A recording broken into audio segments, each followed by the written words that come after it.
que nous voici donc arrivés à cette dernière table ronde, la troisième de la journée. Elle est intitulée « Pharmacie de proximité, pourrait-on s'en passer ?» Intitulé provoquant, mais tout à fait pertinent. Alors, cette table ronde, elle va durer environ 1 heure. Puis nous prendrons vos questions, vos réactions. On prendra le temps de faire participer la salle. Ah ouais, je vais vous appeler les uns après les autres. En fait, alors on ne va pas tout résoudre évidemment cet après-midi, mais on va ouvrir des portes. On va traiter un certain nombre de points. Cette table ronde, elle sera divisée en 2 parties. D'abord le constat qui sera fait par nos intervenants qui vont arriver rapidement sur la scène. Le constat, c'est un état des lieux de la situation sur donc ces officines de proximité. D'abord, qu'est-ce qu'on entend par pharmacie de proximité? Ce sera la première question. Ensuite, on verra les solutions dans un deuxième temps, les solutions qui sont proposées. Le maillage doit-il se réinventer? Faudrait-il maintenir coûte que coûte le modèle d'un pharmacien en présentiel dans une pharmacie, en fait? Donc, doit-il se réinventer ce maillage? Comment pourrait-il se réinventer? Dans quelle direction? Dans quel sens? Et quels pourraient être les leviers de ce nouveau modèle? Alors, pour aborder ces questions, j'invite à me rejoindre donc, Michael Benzaki. En fait, vous pouvez vous installer donc là, juste ici, le plus proche de moi. Vous êtes sous-directeur de l'accès aux soins et premier recours à la Direction générale de l'offre de soins, la DGOS, qui dépend du ministère de la Santé. Olivia Laplane, responsable de la filière santé du marché des professionnels à la Caisse d'épargne au groupe BPCE. Ravi de vous accueillir. Gilles Noël, que je vois arriver, donc maire de Varzy, donc une commune de la Nièvre. Vous êtes vice-président de l'Association des maires ruraux de France, la MRF, et donc vous êtes en charge des questions de santé au sein de cette association. Également Sandra Gobi, donc pharmacienne titulaire à Dijon, en Côte d'Or. Vous êtes également directrice générale du groupement PharmUPP. Et puis Olivier Rosaire, donc pharmacien titulaire à Saint-Bonnet-le-Château dans la Loire. Vous êtes président de l'Union régionale des professionnels de santé, l'URPS pharmacien, donc en Auvergne-Rhône-Alpes. Alors, un autre pharmacien titulaire n'est pas avec nous aujourd'hui, en fait, parce qu'il est en Corse du Sud.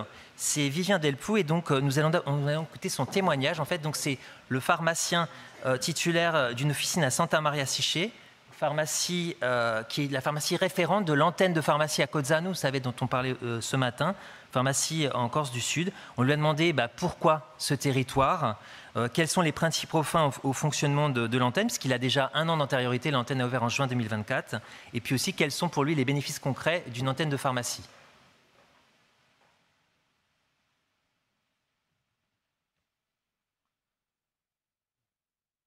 Alors.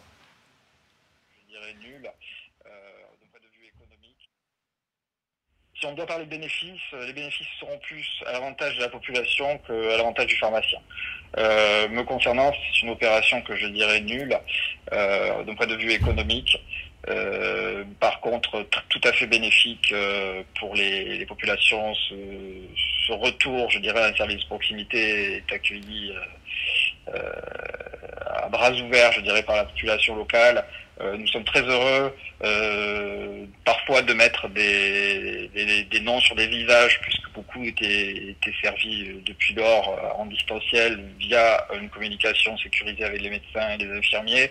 Et c'est vrai que pour certaines de ces personnes-là, soit grabataires, soit en incapacité de se déplacer, pour beaucoup, nous n'avions pas de rapport humain. Ce qui aujourd'hui, nous avons rétabli ce rapport-là, cette confiance-là. Par là même, nous avons bien entendu une nouvelle personne venant se servir sur l'antenne que nous ne connaissions pas, qui avait pris d'autres habitudes, qui pour la plupart descendaient très très loin pour consulter très très loin. Voilà. Après, en termes de bénéfices, c'est difficile de vous donner un retour à ce jour, mais c'est vrai que si on doit parler strictement économique, je ne suis pas sûr que nous soyons sur les chemins de la rentabilité dans le cas présent, notamment, et j'insiste là-dessus parce qu'il faut le dire, nous avons un problème médical, puisque ces projets d'antenne sont formidables, mais ils ne sont en rien viables si nous n'avons pas de médecins à proximité. Et il faut savoir que dans ce dossier-là, à l'époque, lorsque la pharmacie avait fermé, il y avait en place 2 médecins. Aujourd'hui, il n'en reste plus qu'un, qui a des horaires de travail parfois qui ne sont pas calés sur l'ouverture de l'antenne, malgré le fait que nous ayons tout fait pour, ce qui est un vrai frein, je dirais, dans la dynamique et l'économie. Et ça, c'est un autre point essentiel, je dirais, à l'ouverture des antennes futures, et j'espère à la nôtre, à savoir travailler également parallèlement sur la venue ou la présence d'un médecin local. C'est essentiel. La pharmacie ne peut travailler sans médecin. Voilà, c'était un retour de notre confrère donc en Corse du Sud. Alors, Olivier Rosaire, on va commencer par vous, en fait, justement, sur la question du maillage pharmaceutique. Ce matin, Philippe Bessé disait, en effet, il y a 5000 communes en France qui ne comportent qu'une seule officine. Donc, on peut les considérer comme des pharmacies à risque, hein, en tout cas pour la population. Vous avez travaillé sur une cartographie il y a déjà quelques temps, en fait, justement. Cartographie, qu'est-ce que vous pouvez nous en dire, en fait, sur cette définition que vous avez faite de la pharmacie de proximité, de l'officine de proximité, l'officine essentielle, hein, c'est comme ça que vous l'appelez? Oui, tout à fait. On a commencé cette étude en 2023 et pour la présenter en 2024, l'année dernière, d'ailleurs avec Gilles Noël, on a présenté ça à l'Assemblée nationale. Parce qu'en fait, ça a été montré ce matin sur la petite carte, je crois que c'est mon ami Antoine Collet qui l'a présenté. On est un peu en Auvergne-Rhône-Alpes, à l'épicentre. Nous, on a aussi votre carte à vous, là, oui, alors celle-ci, j'y viendrai après, mais on est à l'épicentre des disparitions de pharmacies en France. Hein. Il y en a beaucoup dans notre région. Et en tant que président du RPS, j'ai été régulièrement contacté par la région parce que des maires s'inquiétaient de voir disparaître des officines dans leur commune. Alors une fois, 2 fois, 3 fois, puis au bout d'un moment, je leur disais, écoutez, peut-être ce qui serait intéressant, c'est de s'y intéresser avant, parce que vous appelez, la pharmacie a fermé, vous me dites comment est-ce qu'on peut réinstaller une pharmacie. Bon, c'est compliqué, peut-être faut déjà commencer par préserver le réseau existant, et je pense que je vais insister là-dessus dans mon propos, c'est que pour l'instant, la situation n'est pas dramatique. Il faut d'abord conserver l'existant. Alors j'entends les projets d'antennes de pharmacie. Je pense qu'avant toute chose, c'est de conserver le modèle de pharmacie qu'on connaît aujourd'hui, c'est-à-dire des structures avec 4 murs, un toit, des gens qui travaillent à l'intérieur toute la semaine. C'est ça le modèle de la pharmacie qui existe aujourd'hui et qu'il faut absolument essayer de maintenir au maximum. Donc partant de là, on a essayé de faire un travail de prospective pour dire, bon, plutôt qu'ils nous appellent tous les ans pour la disparition de pharmacie, on va essayer de faire un état des lieux et de regarder ces pharmacies, enfin déjà de les recenser, c'est-à-dire on a pris un certain nombre de critères. Donc vous l'avez dit, des pharmacies qui sont déjà toutes seules dans leur commune. Bon, on peut considérer que tant qu'il y en a 2, bon, s'il y en a une qui disparaît, il restera toujours l'autre. Et il y avait de prendre une certaine distance entre deux officines, donc par exemple les officines limitrophes des grandes agglomérations où ils sont à quelques minutes les unes des autres. Donc ils sont sur des territoires, et puis avec une activité que j'ai appelée modérée. Et tout de suite dans notre projet, parce qu'on avait l'intention de les contacter et d'évaluer directement la situation, on a utilisé cette appellation de pharmacie essentielle pour ne pas les stigmatiser négativement. Parce que si vous dites à une officine, vous êtes catégorisé comme pharmacie fragile, c'est difficile d'aller dire à quelqu'un, est-ce que ça ne te dirait pas d'acheter une pharmacie fragile ? Bon, si on vous demande d'acheter une voiture qui ne marche pas bien, vous serez moins motivé. Donc on a fait ce travail-là et, alors en résumé, hein, dans la région Auvergne-Rhône-Alpes, on a trouvé à peu près 81 pharmacies, enfin pas à peu près, exactement 81 pharmacies qui correspondaient à tous ces critères-là. Et à l'intérieur de ces critères-là, on a été voir lesquels étaient en position de fragilité. Et dans les positions de fragilité, je ne vais pas tous les résumer, on en a appris un certain nombre, mais il y avait par exemple le fait que la pharmacie était à vendre depuis 2 ou 3 ans. Ce n'était pas un critère de fragilité économique, c'était un critère de je vais bien, mais personne ne veut me racheter. Donc si personne ne me rachète, à un moment donné, je vais fermer. Et ça a été encore une fois montré ce matin, il y a une grande partie des pharmacies qui ont fermé seules sur leur territoire, dont la moyenne se situe à 63 ans et demi. Donc c'est bien qu'il y en a qui ont attendu le dernier moment et qui ont dit, bon tant pis, je ferme. Voilà. Et ce qu'on a fait, c'est que c'était des cas crécons, on les a tous appelés. Alors il y en a certains qui ont eu du mal à nous répondre, parce que ce n'est pas forcément évident de parler d'une situation qui n'est pas enthousiasmante, mais on voulait être sûr de bien identifier le nombre. C'est-à-dire, voilà, nous on en a 81 qu'on considère comme essentielles, mais avec des critères négatifs, et à l'intérieur de ça, combien il y en a qui peuvent disparaître dans les 4-5 ans. Ce n'était pas une projection énorme, c'était à 4-5 ans. Donc ça, c'était la photographie de 2023. Donc 4-5 ans, c'est 2027-2028. Donc qu'est-ce qu'on a fait ? On a pris ces 53 pharmacies, et on les a enlevés du territoire. Et donc, dans la première carte que vous voyez ici, c'est les temps d'accès de la population aux officines dans la région Auvergne-Rhône-Alpes. Donc, vous voyez, alors, notamment en orange, le temps d'accès supérieur à 15 minutes. Donc, c'est 320 communes.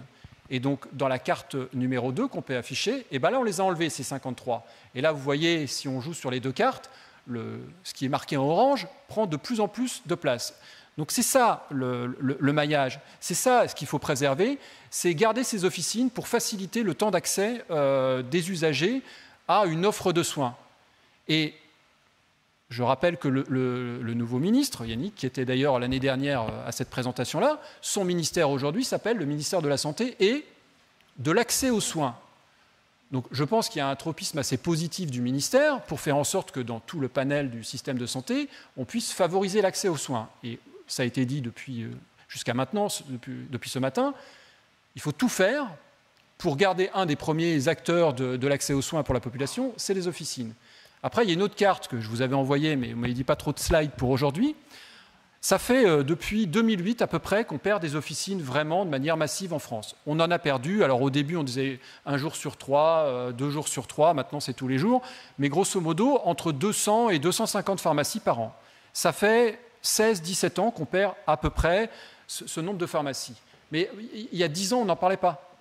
Et pourquoi on n'en parlait pas? On s'est quand même interrogé, tiens, c'est le sujet qui commence à arriver, la disparition des officines, alors que finalement on en a déjà perdu 3 ou 4 000, quelque chose comme ça. En fait, on a été regarder un autre critère, et je pense que c'est intéressant à terme de suivre ce critère-là, c'est le nombre de communes en France qui, depuis 2008, ont perdu toutes leurs officines. C'est-à-dire qui en 2008 en avaient 1, 2 ou 3, et qui en 2024, et là on a pris les données à 2024, qui n'en ont plus. Je ne vous fais pas le détail, c'est 329 communes. 329 communes sur 16 ans. 329 sur 16 ans.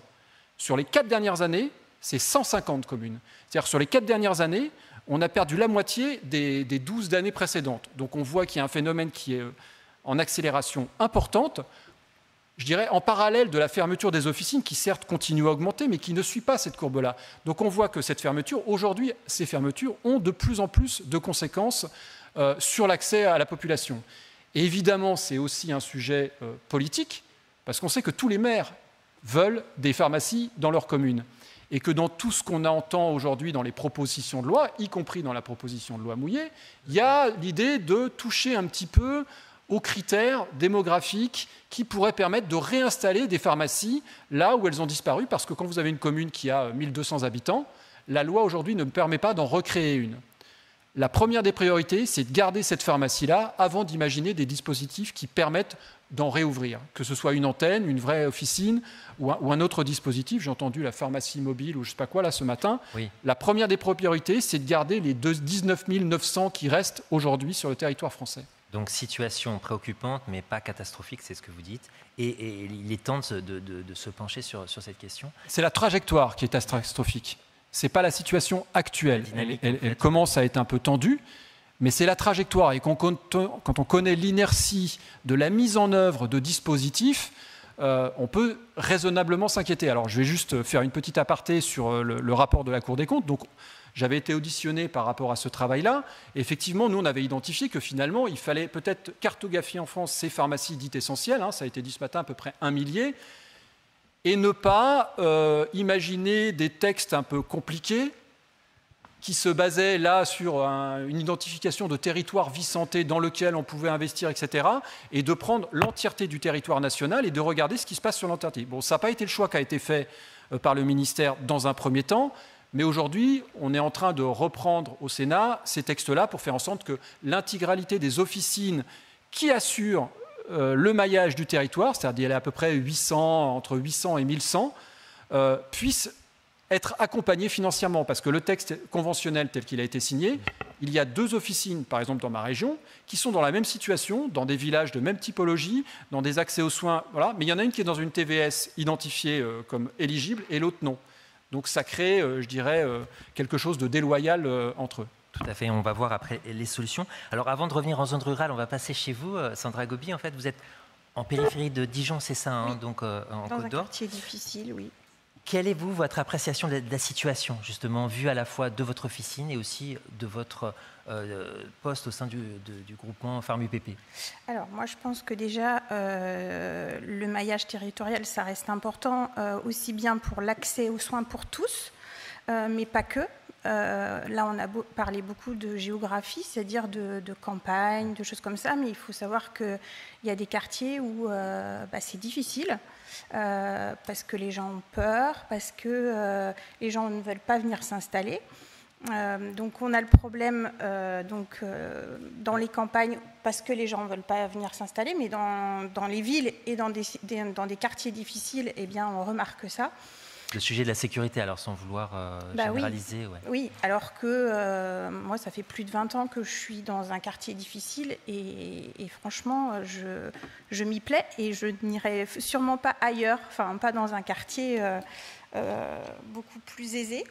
Je pense qu'il y a une certaine attractivité. Il faut donner envie à nos jeunes de venir s'installer aussi bien dans les campagnes que dans des quartiers difficiles, dans la ville. Et puis, évidemment, il faut que les groupements aient un rôle important pour faciliter les tâches au quotidien. C'est-à-dire pouvoir être plus au comptoir, pouvoir faire ses missions. Quand j'entends parler de nouvelles missions, ça m'écorche un peu parce que je trouve que maintenant, ça devrait faire partie de notre quotidien et depuis longtemps, en fait. Et c'est pareil, je suis étonnée qu'on puisse se dire, nos préparateurs, pourquoi ils ne joueraient pas un rôle alors que c'est un travail d'équipe. Tout le monde met sa pierre à l'édifice et justement, un préparateur a tout à fait sa place. Et je vous ai parlé de la situation géographique, mais pas que, l'accessibilité sociétale, en fait. Dans nos quartiers, par exemple, il y a la barrière de la langue. Et si moi, je n'avais pas des préparatrices qui parlaient la même langue que notre population, eh ben, on serait en difficulté. Donc, on a beaucoup parlé de géographie, mais je pense qu'il y a aussi un autre aspect là qui est très important.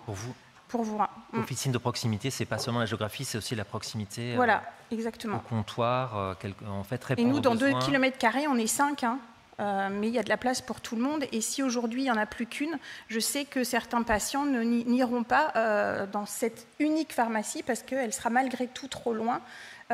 Et donc là, j'appelle aussi nos partenaires pour nous aider aux jeunes à s'installer, parce que je pense que c'est très important, leur donner envie et pas leur mettre des bâtons dans les roues parce qu'on leur demande tant d'apports ou etc. Je pense qu'aujourd'hui, certains jeunes, pas forcément jeunes, mais ont cette envie de s'installer, de faire de la médecine différente parce que notre médecine évolue. Très bien. Alors, Gilles Noël, vous êtes donc un élu rural et souvent se tourne vers les élus en leur disant voilà, comment vous faites en fait pour pallier à ces difficultés. Parfois, d'ailleurs, on arrive un peu en dernier recours et c'est un peu trop tard, quoi, quand les élus se mettent à se pencher sur le sujet. Je crois que vous acceptez facilement ce constat. En fait. Je voudrais dire deux choses. Quand j'entends 5 pharmacies sur 2 km², moi je suis maire d'un village de 1261 habitants et j'ai 44 km² de périmètre. Donc j'entends que c'est difficile pour les personnes d'un quartier de pouvoir accéder à ces services-là, mais imaginez dans des villages ruraux. Alors je dis village, mais le village c'est pôle de vie et de services. C'est comme ailleurs, il y a de l'eau, l'électricité. Il y a un supermarché, une clinique vétérinaire, il y a des gendarmes et autres. Nous, on s'est habitués, si vous voulez, dans nos campagnes, on s'est habitués à ne plus avoir de service public au pied de chez nous. L'État nous a habitués à ça. Et si je parle de la santé, on s'est habitué aussi à ne pas avoir forcément au pied du village ou de la grappe du village. C'est comme ça que ça marche chez nous. Vous avez 10, 12, 15 villages et vous avez un pôle de vie qui, lui, va assurer un certain nombre de services. Donc l'État nous a habitués à ça et heureusement que les pharmacies tournent, même quand il n'y a pas de médecin. J'entendais tout à l'heure votre collègue de Corse qui disait « pharmacie ne peut pas marcher sans médecin ». J'entends bien, pas de bras, pas de chocolat, ça je comprends ça. Mais non, mais vous vous êtes adapté, enfin, elles s'adaptent. De façon ou autre, elles s'adaptent. Elles se sont adaptées pendant le Covid, vous savez mieux que moi, et c'est nous qui en avons profité. Maintenant, c'est nous aussi, les maires, qui avons joué un rôle pour faire en sorte que les gens puissent être vaccinés. C'est pas l'Agence régionale de santé qui a mis la main à la pâte locale, en proximité, je parle. Ils ont organisé différemment.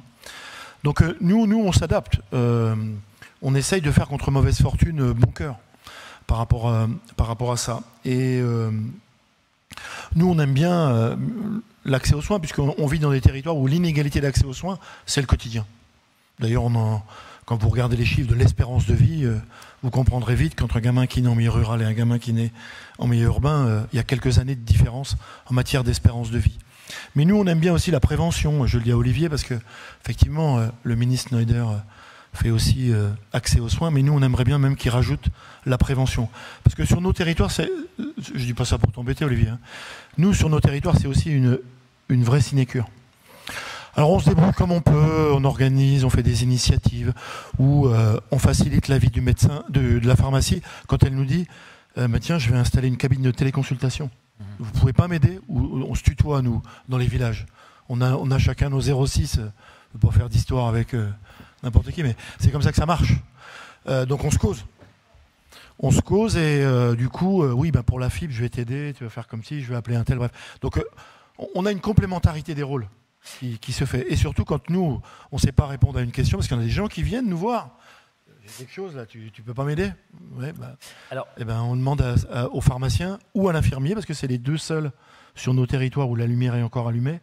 Alors tous les jours pour les infirmiers et quelques journées par semaine pour les pharmaciens.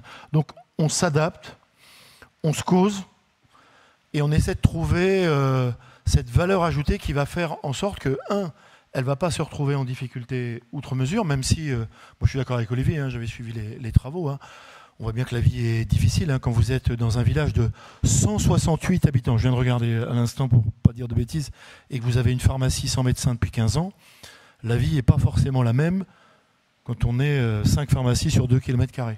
Donc voilà. Mais dans un quartier difficile. Alors, on va pas opposer les territoires les uns aux autres, mais vous disiez, en fait, on se cause, mais en même temps, parfois on manque d'informations. Alors, oui, parce que vous, les pharmaciens, les pharmaciennes, vous êtes d'une discrétion exceptionnelle. Faut aussi que je vous le dise. Hein. C'est-à-dire que quand ça va mal, vous n'allez pas le chanter sur tous les toits. Bon, moi, je me plains pas, mais ou quand là, j'arrive et je vais vendre mon officine, ma licence, c'est vrai que vous n'allez pas forcément causer tout de suite, d'abord pour dire combien vous allez la vendre, ce qui ne nous intéresse pas d'ailleurs, hein, mais enfin, c'est comme ça. Hein. Ou ça fait 2 ans déjà où j'arrive pas, ou je sais plus comment faire. Mon chiffre d'affaires a baissé, ou il faut que je fasse attention. Bon. Donc du coup, c'est souvent le pompier de service, c'est ce que disait Olivier, c'est-à-dire qu'on découvre, parce qu'on ne fait pas non plus d'entrisme, on n'est que maire, hein, on n'est pas juge ou policier, nous. Hein. Donc quelquefois, c'est un petit peu compliqué. D'autant que chez nous, hein, les professionnels qui ont de l'argent, c'est les professionnels de santé. Hein. C'est plus les commerçants chez nous. C'est vous qui avez cet argent-là. Vous avez l'équipe. Vous avez l'équipement, donc ça c'est intéressant pour nous parce que ça fait des sous qui sont redistribués sur les territoires. Puis en plus, quand vous avez des enfants en bas âge, ils vont dans les écoles, ils vont aux associations. Bon voilà, je dis ça sous la forme de la plaisanterie, mais quelquefois on découvre ou alors on ne sait pas interpréter quelques indicateurs. Et autres. Donc effectivement, jouer les pompiers de service à ce truc-là, c'est pas très facile. Donc nous on pleure derrière. Et effectivement, on appelle le Conseil de l'ordre qu'on ne connaît pas. On ne vous connaît pas, nous, la présidente du Conseil de l'ordre, je ne sais pas où elle est là, mais nous, on ne vous connaît pas, les conseils de l'ordre.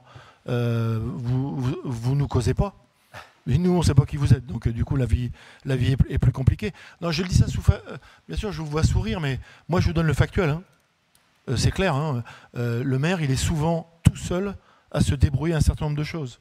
Mais moi, on ne revendique pas d'aller dans vos officines. On revendique d'avoir accès aux informations. Qui sont sur les départements, aux considérations que les agences régionales de santé peuvent avoir auprès de nous, ou de la caisse nationale, la caisse primaire d'assurance maladie. Donc c'est aussi à nous de rentrer dans ces contrats locaux de santé, contrats territoriaux. C'est à nous de nous impliquer. Parce qu'il faut que je vous fasse un aveu. Hein. Jusqu'à il y a peu, on a toujours laissé nos collègues des villes s'occuper de ces questions de santé. ils sont présidents d'un CHU, d'un centre hospitalier, d'un machin, d'un bidule. Donc, du coup, ils ont le 06 du DG de l'ARS qui lui dit je vais m'occuper de vous, pas de problème et autres. Et nous, les ruraux, on s'est toujours mis un petit peu en dessous par rapport à ça. Mais on s'aperçoit que la misère, elle est pas que chez les pauvres. Hein. Elle est aussi sur les territoires ruraux. Hein. Je vous ai parlé de l'espérance de vie, mais je peux vous en causer, j'allais dire pour la matinée, mais je peux vous donner aussi d'autres chiffres sur lesquels nous, on revendique cet accès aux soins pour tous, partout, tout le temps, y compris la journée quelquefois. Ça nous intéresse. Alors, ça fait slogan, mais honnêtement, c'est compliqué. Et du coup, nous, la renonciation aux soins, ou des gens qui viennent nous voir plus souvent que nous demander un boulot, pour des questions de santé, hein, dermatos, dentistes, et j'en passe, et des meilleurs, bientôt, on va être dépassé par tout ça. Et donc, qu'est-ce qui se passe derrière ? Je connais un tel, j'ai déjà fait ceci, je peux payer pour l'opération ceci, cela. Voilà. Donc on se retrouve dans des situations qui sont incommensurables. Et du coup, qu'est-ce qu'on voit ? Nous, on voit des gens partir plutôt que de raison. Ou alors, on se bagarre quand même. Hein, quand je dis ça, je ne reste pas assis sur ma chaise. Où on essaye de s'organiser par rapport à des expérimentations qui peuvent être faites. Où là, il ne faut pas trop qu'on soit bouleversé par ces conseils de l'ordre qui considéraient que peut-être quelquefois, je crois on dit médecine de foire, où il y a une foraine. Médecine foraine. Voilà. De temps en temps, il y a des menaces qui sont aussi faites par rapport à ça. J'en connais une avec des professionnels, des praticiens hospitaliers, on appelle ça des PADU. Vous devez savoir ce que c'est qu'un PADU. Hein. Nous, ces gens-là, on les voit aux urgences. C'est jamais les mêmes, mais ils sont là pour nous. Hein. Où les PADU, il y avait une bronca pour les faire reconnaître, pour ceci, pour cela. Et là, l'initiative qui avait été posée dans un village a été légèrement stoppée, puisque le Conseil de l'Ordre a simplement menacé la maire, Madame le maire, de poursuite ou de menaces voilées, s'il y a un pet, c'est vous qui allez aller au trou, quoi, j'allais dire. Bon. Alors, donc du coup, ce que j'entends quand même, c'est que vous retenez, on se bagarre, on lâche pas. Vous vous bagarrez en fait, et en fait finalement vous avez plusieurs au manche, comme je dis. On est au manche à la cognée. Vous devez retenir tout le tissu économique en fait, tout le tissu local.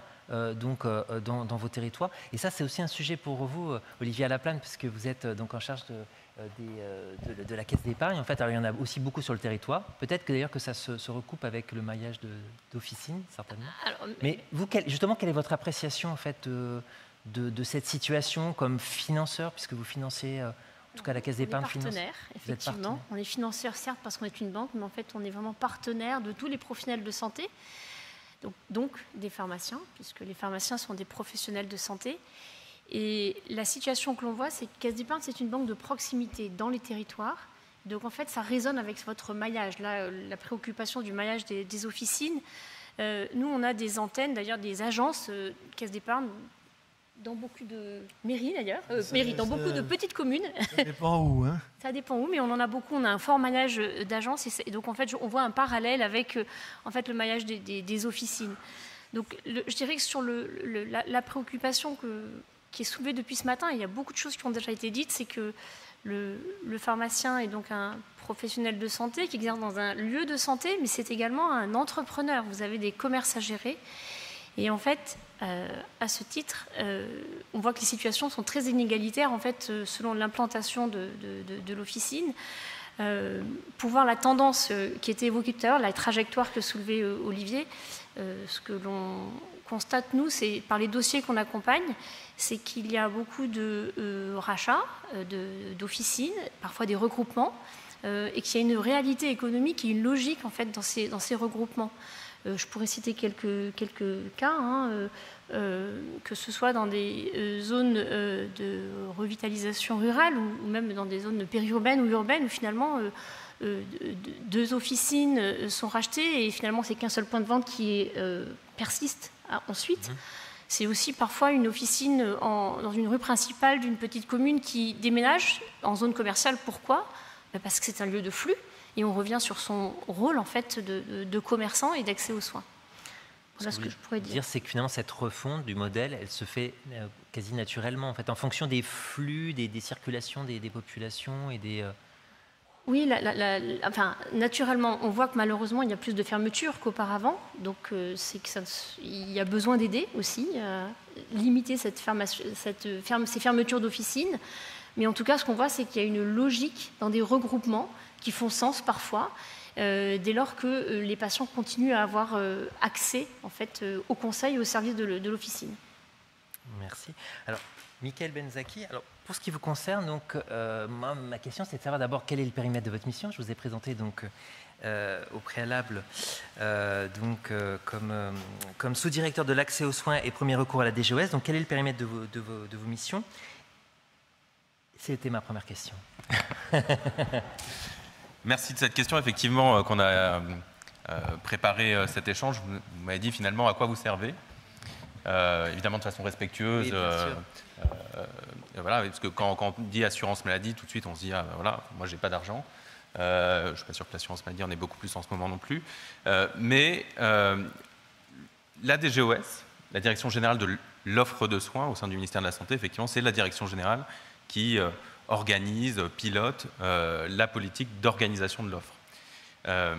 Et il y a 1 an et demi, la directrice générale s'est dit il faudrait que les professionnels de ville, notamment les officinaux, identifient mieux au sein de l'administration centrale quels sont leurs interlocuteurs, parce que vous avez le sujet médicaments qui est géré effectivement côté direction générale de la santé, vous avez les sujets financiers côté direction de la sécurité sociale, et la partie organisationnelle, finalement, il y avait assez peu d'interlocuteurs complètement visibles. Et donc, il y a 1 an, un peu plus d'1 an, 1 an et demi, on a créé une sous-direction, qui est la sous-direction que vous avez mentionnée, que j'ai la chance d'animer depuis 1 an et demi maintenant, qui est en charge globalement des sujets d'accès territorial aux soins, donc la régulation des professionnels de santé, les enjeux liés au maillage officinal, on l'a dit, à l'imagerie médicale, les enjeux qu'on pourrait aborder aussi, si on a le temps, mais je ne suis pas sûr, les enjeux liés à la financiarisation du système de santé, et quel est l'impact de la financiarisation sur l'organisation des soins et surtout l'accès aux soins des patients. J'ai au sein de cette sous-direction l'ensemble des enjeux liés à la coordination des professions de santé, les MSP, les centres de santé, les CPTS, les ESS, les ESP. Si vous avez compris tous les acronymes, c'est que vous êtes un professionnel de santé. Parce qu'on a un système de santé qui est particulièrement complexe, et donc ça fait partie des enjeux de coordination des professions dont je m'occupe au sein de ce ministère. Et enfin, une troisième partie qui vous intéresse peut-être un peu moins, quoique, j'ai tous les sujets liés au transport sanitaire, les services d'urgence, que des sujets assez calmes, les hélices-murs, et évidemment la permanence des soins, et notamment les sujets liés à la garde pharmaceutique, dont on pourra éventuellement parler. Donc c'est une sous-direction qui est assez large, mais qui est vraiment en prise avec les professionnels de ville. Et on a échangé assez régulièrement, puisqu'on a en charge notamment, vous savez, le Premier ministre a annoncé le pacte de lutte contre les déserts médicaux, dont les pharmaciens, effectivement, sont partie prenante. Et donc, on est en train d'échanger avec les différents professionnels, les différentes organisations, pour mettre en œuvre ce pacte. Il y a eu une première partie, comme ça a été évoqué tout à l'heure et à l'instant, dans la proposition de loi du président Mouillet, puisque le gouvernement a fait le choix d'introduire un certain nombre de ces dispositions dans ce vecteur législatif, notamment sur les compétences des pharmaciens. On pourra y revenir notamment en rétrospective depuis 2017, mais également la question du maillage, effectivement, puisque le pacte propose quelques évolutions. Certainement, il faudra travailler, aller un peu plus loin, mais quelques évolutions, notamment sur la création d'officines dans certains territoires, lorsque la dernière officine de la commune a fermé. Donc voilà le périmètre de la sous-direction. Alors, vous avez une autre question? Oui, ma question, c'est de savoir, vous, si vous partagez le constat, justement, des participants aujourd'hui, finalement, sur un réseau qui se maintient, mais voilà, qui a une trajectoire difficile, en fait. Oui, je pense que le constat est sans appel. Vous avez, ça a été dit à plusieurs reprises, on a un maillage qui, globalement, fonctionne bien. Aujourd'hui, il n'y a pas péril dans la demeure. En revanche, si on regarde les statistiques, globalement, on peut se rassurer en se disant que 99,5% de la population est à moins de 15 minutes d'une officine, vous connaissez ces chiffres, que le temps moyen d'accès, c'est 6 minutes, évidemment, en voiture. aujourd'hui en voiture. Et donc, si vous ne pouvez pas vous véhiculer, que se passe-t-il, etc. Donc, il y a un certain nombre de constats et de difficultés. Derrière, ça a été évoqué très justement, et les cartes sont vraiment éloquentes, et il faudra qu'on en rediscute même au-delà de cette table ronde, c'est la trajectoire. C'est la trajectoire des officines, avec, on dit classiquement 20 000 officines, on est un petit peu en dessous, ça dépend si on compte les DROM ou non, et avec une accélération du nombre de fermetures annuelles. Et donc, aujourd'hui, il n'y a pas péril dans la demeure, mais c'est un signal d'alerte. Un signal d'alerte parce que ça peut remettre en cause la question d'officines de proximité, ce que vous mettez en préambule, et ce sur quoi on a fait reposer ces dernières années l'ensemble de la politique, pas l'ensemble, mais une bonne partie de la politique territoriale de santé, puisque depuis 2017, en réalité, vous avez eu un changement majeur, ça a été évoqué sur la table ronde précédente, sur les périmètres de compétences, sur comment est-ce qu'on regarde, quel est le regard de la population et des autres professionnels de santé vis-à-vis des pharmaciens d'officine. Et donc, si on a fait ce virage-là parce qu'il y avait ce maillage de proximité. On donne des compétences aux infirmiers et aux infirmières parce que vous avez ces professionnels qui vont au domicile des patients. Et donc, si on perd ce maillage-là, en réalité, derrière, on perd tout le fondement de cette politique publique qui s'est accélérée depuis 2017-2018, on le perd complètement. Je bois vos paroles. Ah, parce qu'effectivement... Je vais continuer. Non mais alors, c'est exact. Je voulais le dire, mais alors je vais reprendre ce que je veux dire. C'est exactement ça le propos. On essaye de trouver des solutions pour que les usagers puissent avoir accès au système de santé dans un contexte de difficulté à un médecin traitant. Et on dit on va élargir les missions des pharmaciens. On en a beaucoup. Oui, mais si les pharmacies disparaissent, c'est compliqué que ces patients aient à nouveau accès à ces services-là. Donc les trop d'angines, enfin vous connaissez l'histoire. Donc je suis ravi que vous ayez fait ce constat de maintenir les officines pour que les missions puissent se faire sur tous les territoires. Ouais, et je le dis aussi en dehors de la table ronde. Je ne dis pas là parce que vous êtes là et que on ne l'a pas préparé ensemble. Il a été dit ce matin. Pardon. Juste un point sur la notion de proximité. Oui. Je pense que c'est un point important. Il y a la proximité géographique territoriale, on l'a évoqué. Mais je crois que ça a été dit aussi, la proximité de l'être humain, du pharmacien. Quand on dit, notamment dans les territoires ruraux, et je n'ai pas toujours vécu à Paris, donc quand vous êtes dans une commune où vous avez quelques centaines d'habitants, vous connaissez le pharmacien. Et vous avez ce lien-là, le médecin il n'est pas toujours disponible, etc. Vous avez la secrétaire, il faut prendre rendez-vous, etc. En réalité, l'officine, vous avancez, les portes s'ouvrent. Alors c'est automatique maintenant, etc. Mais vous pouvez aller voir directement le pharmacien. Et donc ça, c'est extrêmement important parce que ce contact humain, il faut qu'on puisse le préserver. Je vois beaucoup, certains poussent sur la vente en ligne, et on l'a dit, il y a peut-être des évolutions à apporter, mais la vente en ligne, il ne faut pas qu'on détruise ce maillage-là à travers, j'aime pas le terme ubérisation parce que je pense que c'est un peu galvaudé, mais en tout cas à travers un report massif sur la vente qui se ferait différemment. Et donc ce lien-là, entre la population et le pharmacien, la population et le professionnel de santé, c'est impératif de le conserver. Et derrière, ça sous-entend qu'il faut qu'on travaille sur le maillage. Mais quand je dis maillage, ce n'est pas uniquement l'offre de soins, c'est-à-dire quels sont les professionnels qu'on met devant, mais quels sont les besoins. Parce que les règles du maillage, je ne sais pas si... Alors là, il n'y a que des experts et des professionnels dans la salle, mais de savoir pourquoi est-ce que c'est 2500 habitants, pourquoi est-ce que là c'est transfert regroupement, pourquoi là c'est création, etc. En fait, c'est incompréhensible. Et donc, c'est des discussions successives, des négociations, etc. Je sais que vous adorez le mécanisme de territoire fragile qui a été adopté. C'est extrêmement simple comme mécanisme.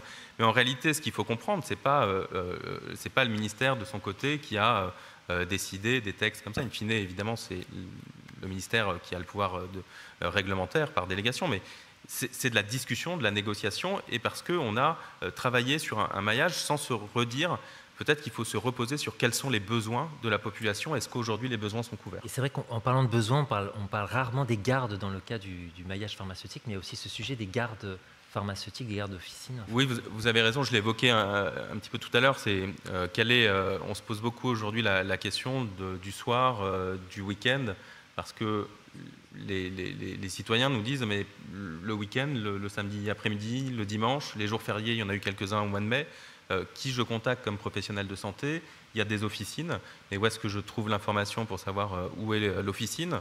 Et quand j'appelle le service d'accès aux soins, le centre 15, on me prescrit quelque chose à distance, on m'envoie une ordonnance, mais derrière, il faut que je fasse 20 km, 30 km pour aller chercher le médicament dans l'officine de garde un peu plus loin.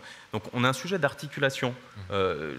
C'est important qu'il y ait, la présidente de l'Ordre tout à l'heure évoquait la simplicité, mais il faut aussi penser à la lisibilité pour nos citoyens, nos concitoyens, parce qu'il faut que ce soit assez clair, c'est-à-dire on est dimanche, je sais où je trouve l'information de l'officine qui est de garde. Les pharmaciens s'organisent justement pour assurer ce service de garde, donc il faut que ce soit lisible pour la population et que ce soit cohérent aussi avec la permanence des soins ambulatoires effectués par les médecins. C'est-à-dire qu'on ne peut pas se dire, il y a un médecin qui est à tel endroit, mais il vous prescrit un médicament, mais derrière, pour aller le chercher, il faut faire 40 km.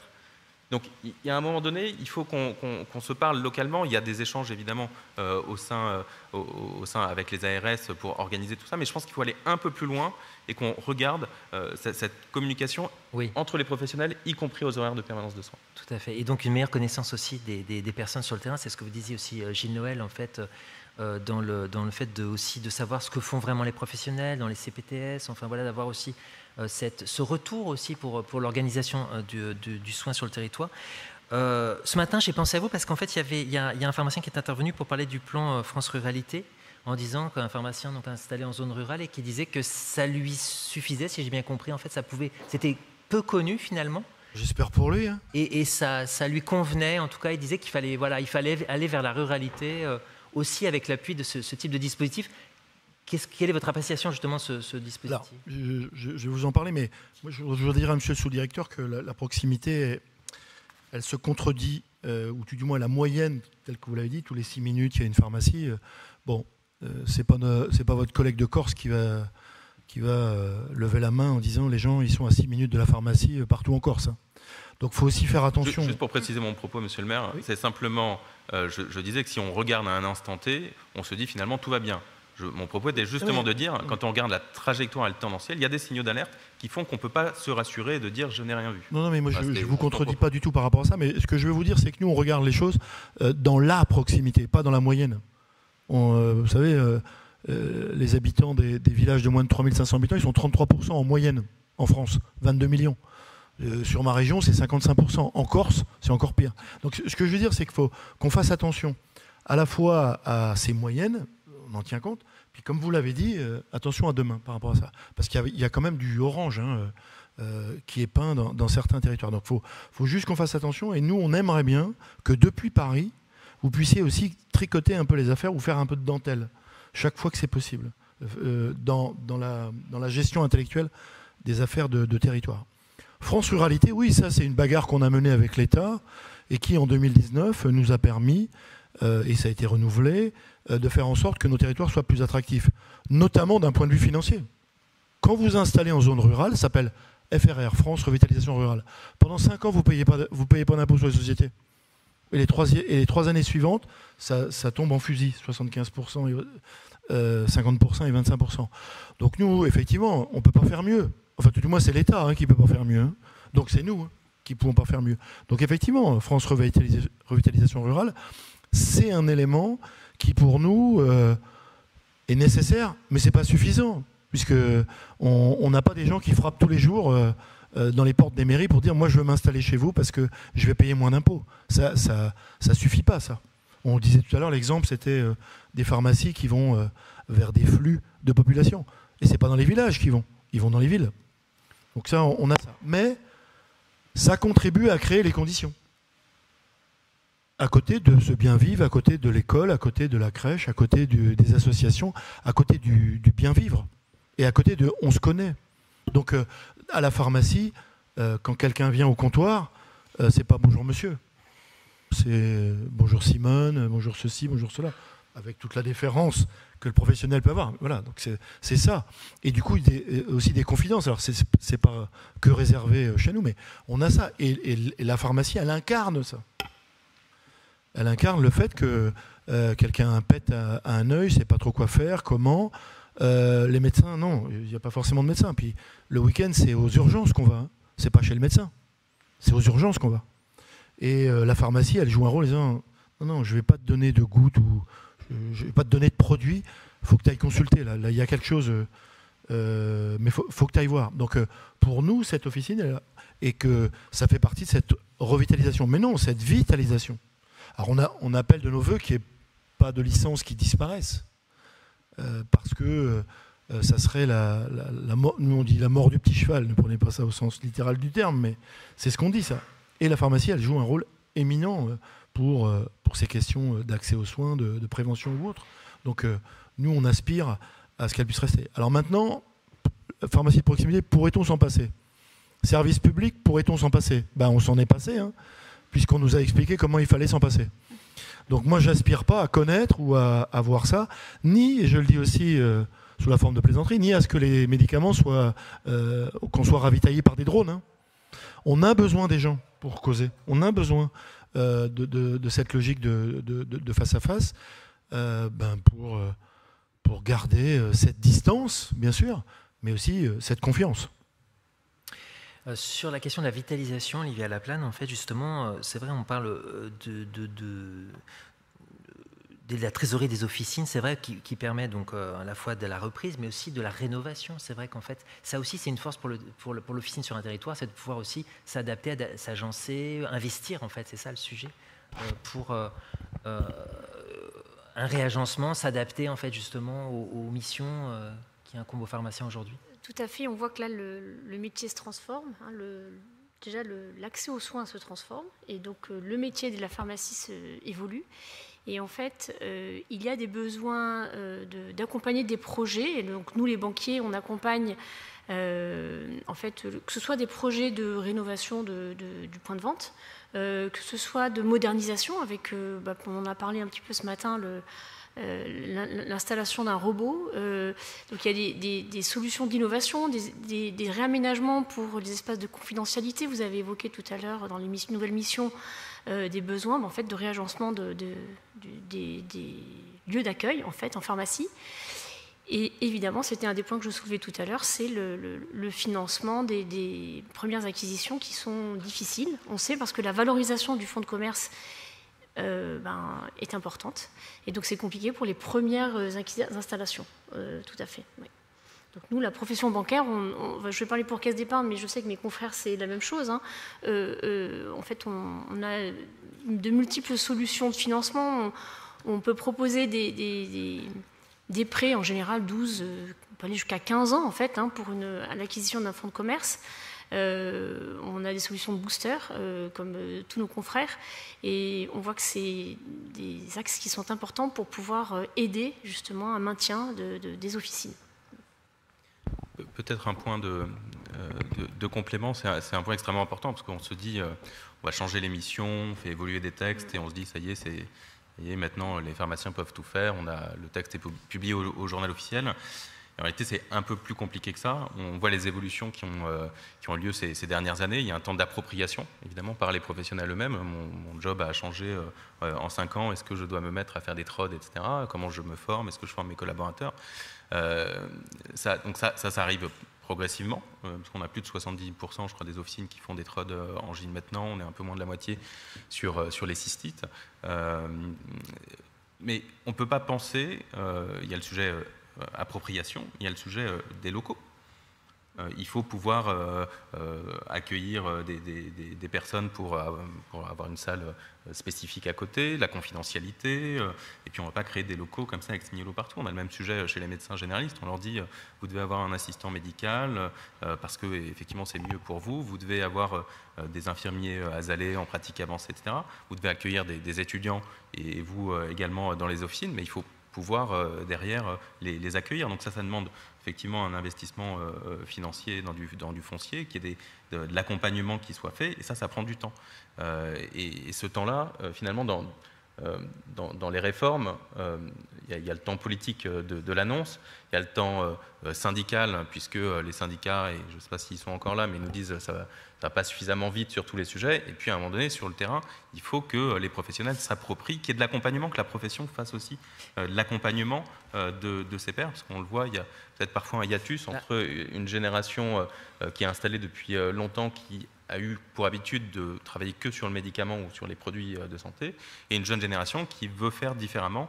Et donc, comment est-ce qu'on arrive à concilier, je ne vais pas dire les deux bouts de l'omelette parce que c'est un peu désuet maintenant, mais voilà, comment est-ce qu'on arrive à concilier les aspirations des différentes générations? Alors justement, quand on considère la situation, est-ce qu'on va assez vite justement pour trouver des solutions et pour les mettre en place? Parce que les antennes de pharmacie se mettent en place vraiment là au compte-gouttes, ça va s'accélérer puisqu'on a dit que les 12 antennes allaient être en place en début 2026. Alors c'est peut-être pas la panacée, hein, mais en tout cas c'est une initiative parce qu'en fait, si j'ai bien compris, il y a plusieurs leviers pour aider au maintien du maillage à différents niveaux, donc au niveau des communes. Alors, on ne parlera pas de communauté de communes, mais plutôt de grappes de communes, si bien compris, ça on pourrait y revenir plus tard, mais à tous les niveaux, à tous les échelons. Est-ce qu'on va assez vite? Comment est-ce que vous voyez les choses, vous, en fait, par rapport à ça? Antenne de pharmacie, on aura les résultats dans 3 ans. Alors, il y aura encore d'autres pharmacies, mais on aura perdu entre-temps, quoi. Donc, je ne sais pas si on va trop vite, trop lentement. En tout cas, les antennes de pharmacie, il n'y avait pas de frein particulier. Parce que d'ailleurs, vous parlez de 12 projets. Aujourd'hui, il n'y en a que 2 qui sont réellement en fonctionnement. Il y en a 12. On n'atteint pas le plafond de ce qu'on avait prévu initialement. Ça veut dire que derrière, et pourtant il y a un travail localement pour essayer de motiver certains professionnels. Donc, en réalité, le sujet de la rapidité ou non, en fait, les textes sont là, ça permet de le faire. Il y a une évaluation, mais j'entends parfois me dire mais il faut le mettre tout de suite dans la loi. Alors ça, c'est les parlementaires, j'en vois certains dans la salle, mais il faut le mettre tout de suite dans la loi. Mais aujourd'hui, alors que c'est un cadre expérimental où on peut peut-être aller un peu plus loin, etc., aujourd'hui, il n'y a pas un engouement incroyable. Donc je comprends, on est dans cette période où il faut que tout aille vite, etc., mais il y a un temps d'appropriation, comme je l'évoquais à l'instant, parce que derrière, s'il n'y a pas cette appropriation, en réalité, c'est de la vitesse où ça reste de l'affichage. Donc c'est important qu'on puisse, et là, merci aujourd'hui de faire la promotion de ce dispositif, parce qu'il faudra l'ajuster derrière pour que il y ait une entrée dans le droit commun et qu'on puisse le diffuser. Parallèlement, d'ailleurs, on a le sujet des antennes, mais ce n'est pas l'alpha et l'oméga du sujet maillage officinal. Il y a d'autres sujets qu'il faudra travailler en parallèle, évidemment, avec ce sujet des antennes, sur les règles du maillage, sur comment est-ce qu'on soutient les officines, alors soit en territoire fragile, soit, je ne sais plus quel était votre vocabulaire, les pharmacies essentielles, mais elles le sont certainement toutes, ça je dis ça parce que vous êtes là, mais simplement il faut qu'on arrive à travailler là-dessus, sur comment on renforce ces officines, comment est-ce qu'on les développe, comment on crée de nouvelles opportunités aussi, vous l'avez dit 1000 fois, hein, les officines sont des acteurs économiques. Et donc on ne peut pas juste considérer qu'il n'y a qu'à Faucon, derrière il y a une entreprise et on ne peut pas par une décision dire on va baisser le chiffre d'affaires de 30% de l'officine qui est à côté. Donc il faut qu'on arrive à travailler ensemble et voir les effets de bord qu'il peut y avoir. Alors j'ai pas relevé tout à l'heure, mais vous avez dit, si je bien compris, vous avez dit qu'en fait les sacro-saints règles des mots géographiques en fait, qui régissent l'installation, en tout cas voilà, la constitution du réseau, finalement, à un moment on pourrait y retravailler en fait, parce que c'est vrai que, est-ce qu'on peut, avec des outils d'autrefois, mais il y en a qui peuvent perdurer, hein, c'est pas pour ça que voilà, c'est pas parce que c'est d'autres fois que c'est pas bien, mais est-ce qu'avec des outils, est-ce qu'il faudrait pas les revoir? Est-ce que ça pose problème ces règles en fait quelque part? Elles ont été pendant très longtemps quand même. Je suis pas sûr qu'elles posent problème. En tout cas, elles ont réussi à poser un cadre et à structurer le maillage qu'on a aujourd'hui. Donc il faut pas jeter l'officine avec l'eau du bain, mais on a un maillage aujourd'hui qui est relativement robuste. Et donc ces règles-là, elles ont été utiles, elles sont encore utiles. Donc, soit, après, il faut qu'on ait cette discussion-là, mais je parlais tout à l'heure de... là, on parle toujours de l'offre. On regarde juste les acteurs qui sont là, mais quel est le besoin de la population? Est-ce que la population est suffisamment couverte ou a un accès aux médicaments? Parce que vous pouvez avoir une officine qui est à 5 minutes, mais derrière, si vous avez des tensions d'approvisionnement de médicaments, en fait, que vous ayez l'officine qui est à côté et que vous n'avez pas d'amoxicilline, par exemple, et bien là, vous avez des difficultés d'accès aux soins. Donc, il n'y a pas que le sujet présence physique, il y a le sujet aussi d'une vision un peu territoriale, de savoir comment est-ce qu'on assure l'acheminement des médicaments au plus près. Donc, il y a certainement un shift à avoir pour parler, comme on dit en bon français, mais en tout cas de regarder côté patient, c'est-à-dire est-ce que le besoin est satisfait, et ensuite de se dire est-ce que nos outils aujourd'hui de maillage sont toujours adaptés, toujours pertinents? On ne va pas tout jeter, heureusement. Il y a certainement quelques modifications. Le pacte de lutte contre les arts médicaux en porte quelques-unes. Il faudra le retravailler avec les représentants de la profession. D'accord. Sandra Gopi, alors on parlait des missions, des services. C'est vrai que ça se développe en pharmacie. Il y a aussi, alors ça c'est vrai que les groupements y aident. En fait, on en a beaucoup parlé ce matin, c'est vrai. Mise en place des missions, des services. C'est vrai que les groupements historiquement sur les conditions d'achat aussi.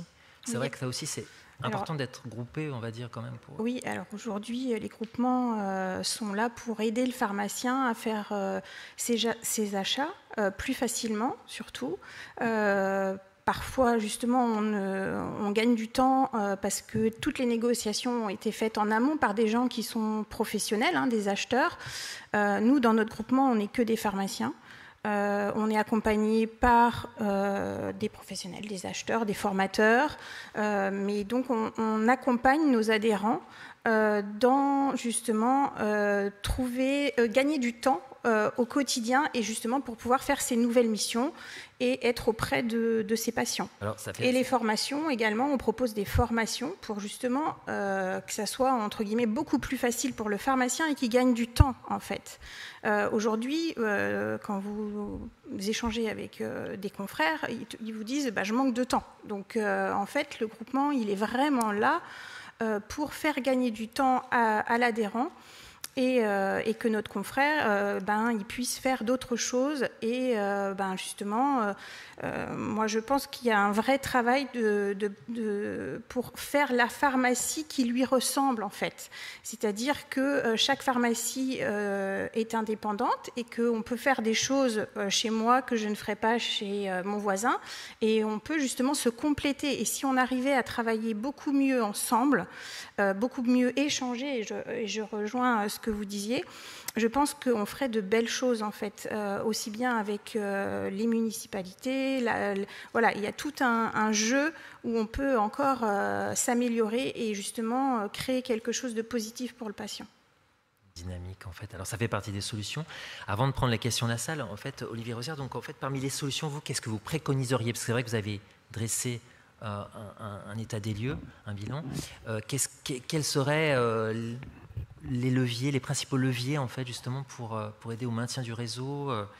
Je sais que dans votre région, il y a une aide particulière aussi spécifique pour les pharmacies qui a été mise en place. Alors, très peu d'officines concernées, mais comme quand on a contacté les pharmaciens directement, on s'est un peu attaché à eux aussi, donc on a essayé de leur trouver des solutions quand il y a certains qui étaient motivés pour rester sur leur territoire, mais qui étaient un peu en difficulté. Donc je suis allé taper à toutes les portes possibles. Effectivement, la région a mis en place une aide à l'investissement, voilà. C'est-à-dire par exemple acheter éventuellement un robot, une cabine de téléconsultation. Donc il y a une aide qui a été versée à un certain nombre d'officines dans la région, avec un certain montant, et il y a eu aujourd'hui une vingtaine d'officines qui ont été aidées. Mais pour revenir au sujet, pour avoir beaucoup travaillé ce sujet-là avec mes équipes qui sont là aujourd'hui, entre 2023 et 2024, je pense que pour s'attaquer au problème maintenant à une échelle complète nationale, la première chose à faire, c'est de bien mesurer le problème. Ce n'est pas le tout de dire oui et de faire un constat, alors il y a X communes, X pharmacies, etc. C'est où, quoi, comment, c'est-à-dire aller faire du point par point. Il ne s'agit pas d'avoir un tableau Excel qui nous soit pondu en nous disant est-ce que vous êtes dans le tableau Excel? Oui, donc vous avez droit à des aides. Si vous n'y êtes pas, non. Il y a des ARS, il y a des URPS, il y a des gens qui sont sur les territoires et qui peuvent aller identifier ça. Bon, nous, ça nous a pris peut-être un peu de temps, mais finalement, nous, à l'URPS, c'est un peu aussi notre job. On est aussi là pour...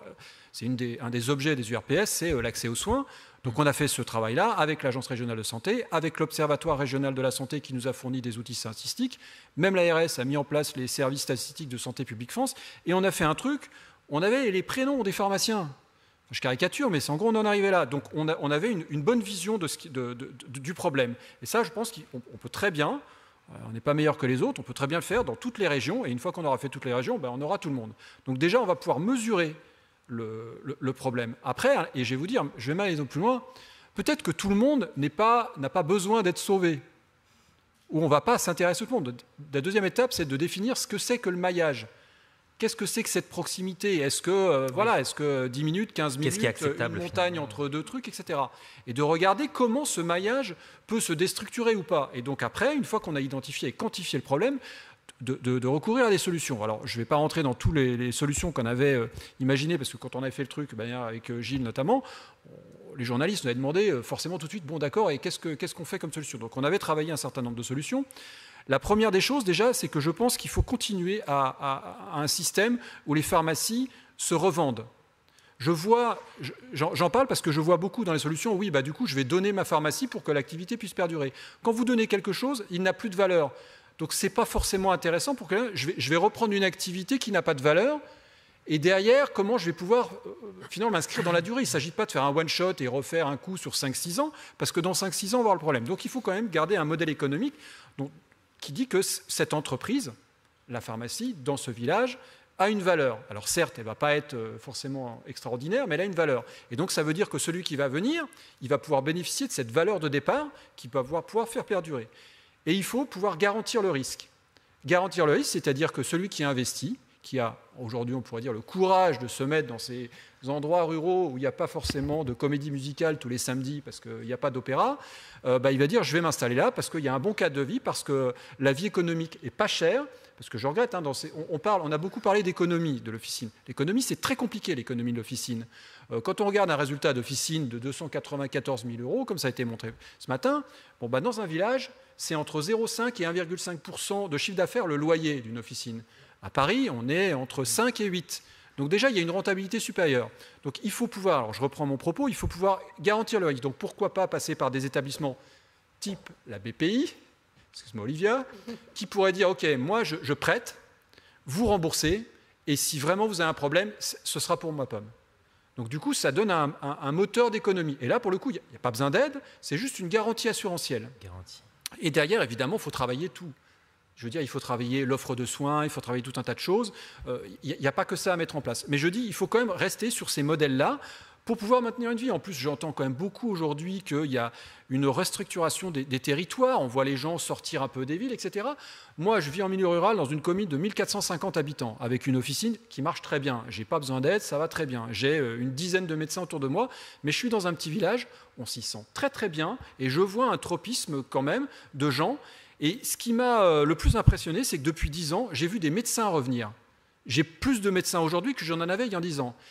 Et donc je me suis dit, pourquoi on ne ferait pas comme les médecins, à développer beaucoup le stage ou éventuellement l'expérimentation d'étudiants dans les pharmacies ruraux.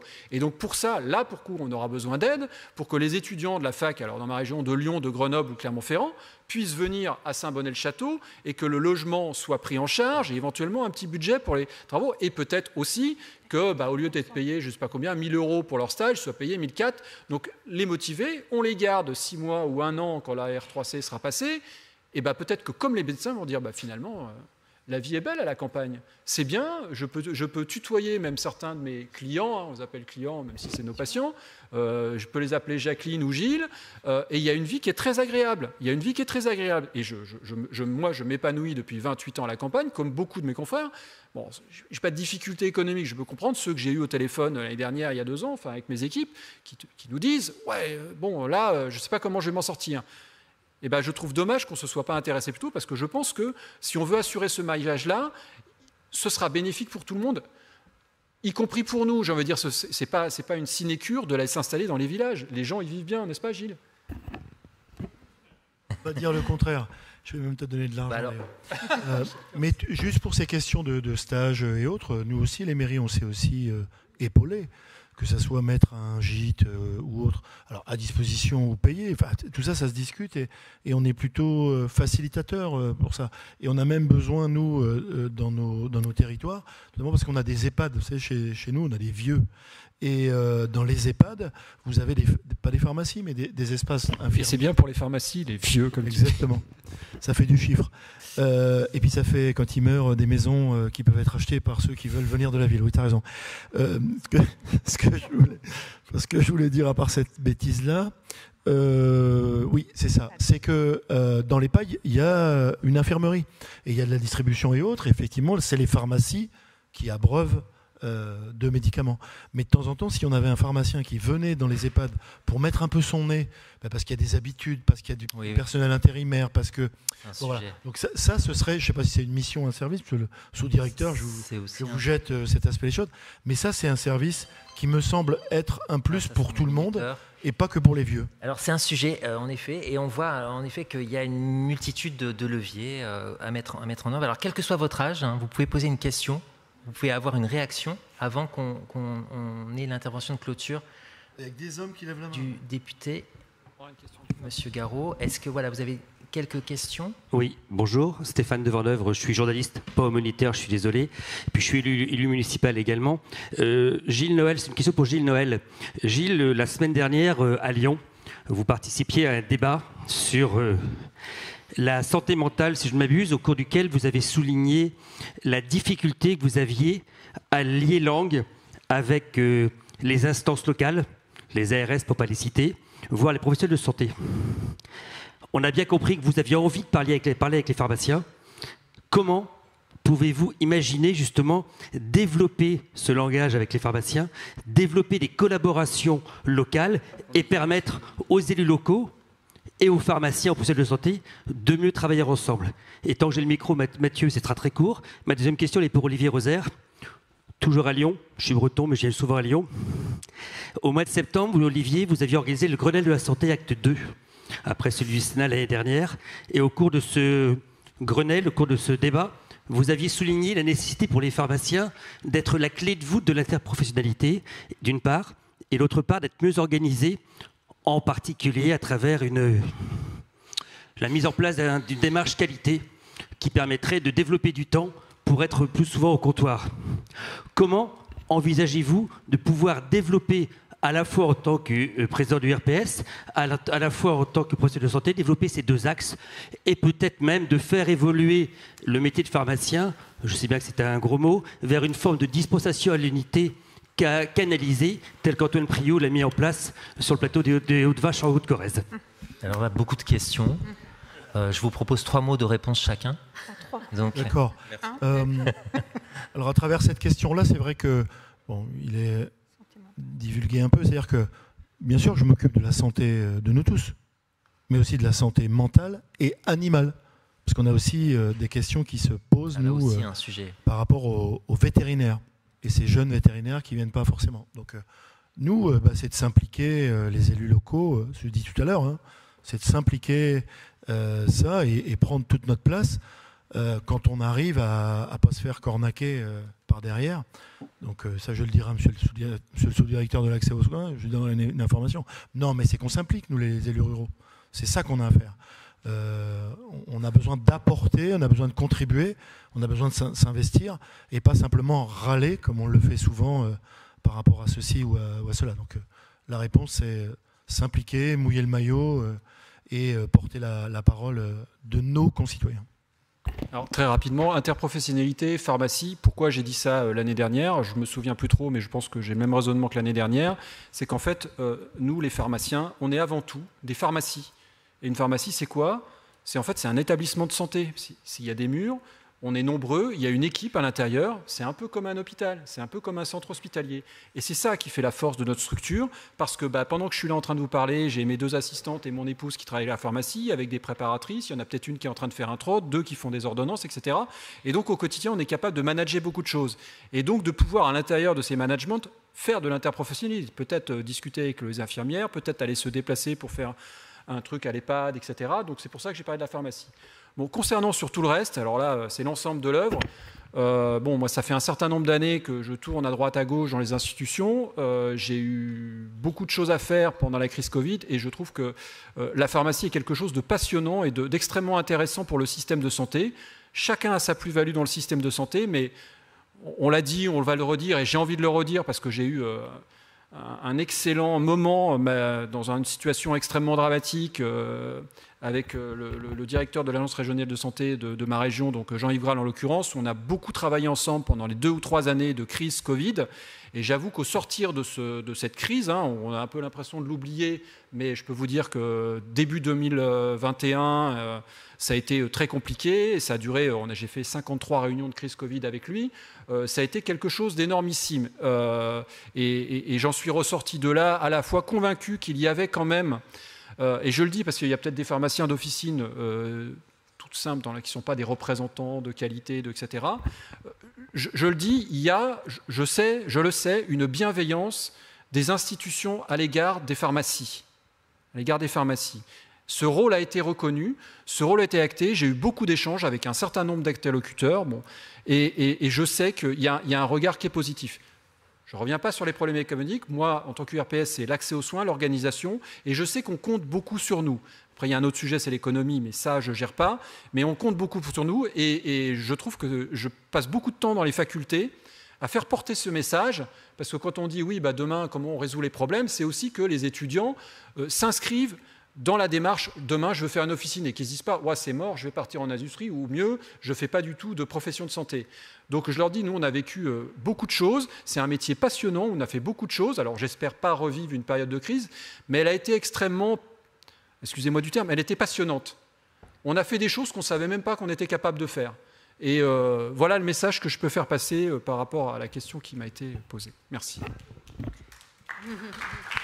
C'est vrai qu'on n'a pas eu tout à fait le même discours ce matin, en tout cas. Est-ce qu'il y a d'autres questions, réactions? Bonjour.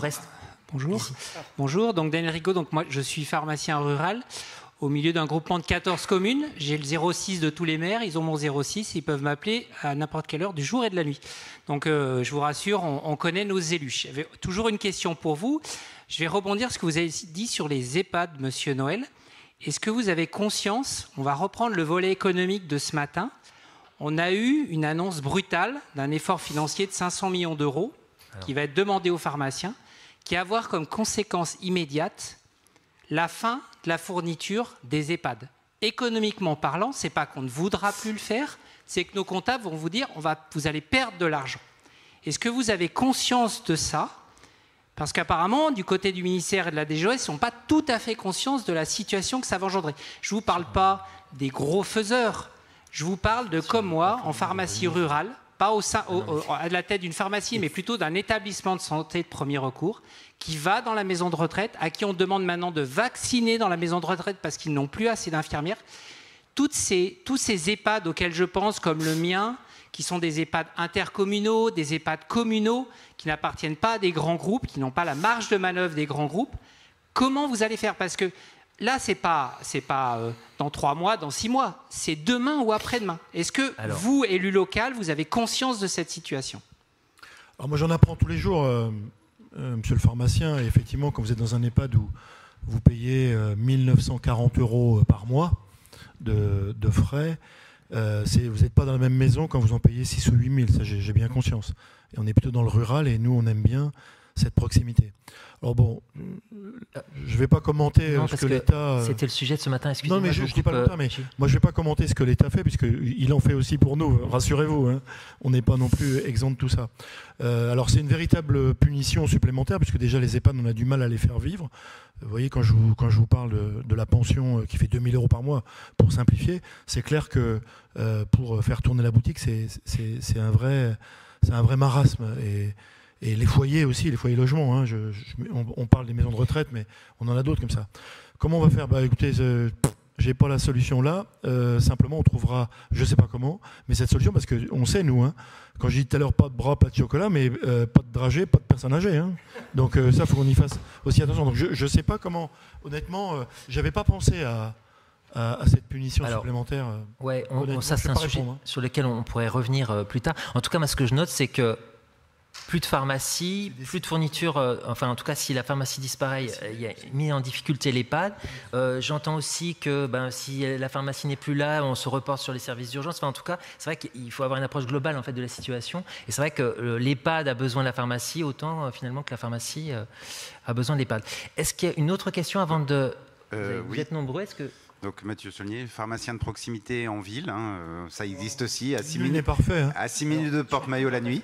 Donc je fais de l'EHPAD, j'ai un EHPAD qui n'est pas privé. Je m'occupe de santé mentale aussi. Et là, la question, c'était plutôt pour monsieur le sous-directeur. Je fais partie aussi, je suis membre du CTS de mon département. Et à la DD, donc à la direction départementale de l'ARS, on a demandé de faire une cartographie des structures qui étaient financées par l'ARS. C'est édifiant. C'est 92 pages l'annuaire, il fait. Et donc, pour revenir là-dessus, c'est aussi vous dire qu'avant, il y avait peut-être moins de structures, mais les professionnels de santé étaient payés correctement. Et ils pouvaient s'organiser pour répondre à toutes les missions. Depuis 20 ans, alors pour notre métier, mais c'est maîtriser, on ne dit pas baisser les rémunérations, on dit maîtriser les dépenses. Mais au final, vous prenez d'autres secteurs d'activité qui ont eu des augmentations de rémunération presque exponentielles. Nous, on est maintenu sur un niveau de rémunération assez faible. L'avantage, si on avait suivi ce même niveau de rémunération, c'est qu'on pourrait s'organiser pour faire nos missions de santé. Et on pourrait embaucher et pouvoir répondre aux problématiques de santé des patients, aux besoins des patients ou des usagers de santé. Parce que ailleurs qu'en santé, on n'aime pas le mot de patient, on aime usager de santé. Donc vraiment, c'est ça. Au final, bon, c'était même avant que vous arriviez dans ce poste-là, plus on essaye administrativement d'organiser la santé, plus c'est cher et moins ça fonctionne. Et ça, c'est un constat qu'on peut tous avoir. Et c'est sans... Voilà, donc peut-être que simplement, en tant que professionnel, on est capable de s'organiser. On le voit en CPTS, en MSP. Quand les professionnels s'organisent, ils font des choses. Quand on veut les organiser, il y a des coûts administratifs, parce qu'il faut vérifier, il faut faire des tableaux, et donc ça coûte de l'argent. On voit bien en CPTS, hein, ça dépendait de la taille des CPTS, mais entre 70 et 150, 200 000 euros qui sont pour la masse salariale de coordination. Alors c'est important, mais ça coûte cher. Et au final, c'est vraiment aussi une vision d'ensemble. Et peut-être que dans l'organisation, il faudrait essayer de désorganiser. Enfin, ou en tout cas de moins organiser pour laisser de la place. Et avoir des moyens, parce qu'au final, le maillage, c'est aussi des moyens. Mais merci. Merci à vous pour ce témoignage, pour cet éclairage. Oui, je suis obligé de conclure, malheureusement, parce que voilà, il faut qu'on coupe.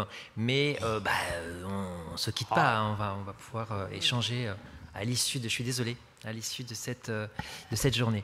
Je laisse la parole à Laurent maintenant. Et je vous remercie, messieurs, dames, en fait, pour votre intervention.